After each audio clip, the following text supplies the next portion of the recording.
এ নোনা পানি ঢুকে কি হয়? এই মাছটা দেখো, মাছটা খুলে দেখো, সেটা খুলে দেখো, ভিডিও হচ্ছে, ভিডিও হচ্ছে।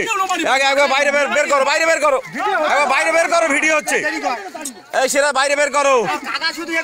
এই দেখুন আপনারা, নোনা পানি ঢোকার ফলে যে বড় বড় মাছ ছিল, আমাদের চৌকিদারের ছেলে সিরাজ যে বিরাট বড় মেচুড়ে মাছটা ধরেছে, কমসে কম 4 কিলো ওজন হবে, 6 কিলো হবে, 6 কিলো ওজন হবে মাছটা। দেখুন সিরাজের জালে পড়েছে। তারপরে সিরাজ বাবু, মাছটা পেয়ে কেমন লাগছে তোমার? ভালো লাগছে, ভালো লাগছে। ব্যাস, এটা কি ঘরে খাওয়া হবে না বিক্রি করা হবে? বিক্রি করবো। ব্যাস, নিয়ে আসুন, আমরা দাম করবো।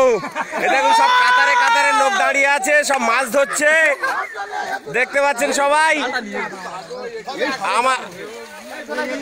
আর আমাদের সেই কেরালা ফেরত আজিজুল মোল্লা সেই সেপারে জাল ফেলছে।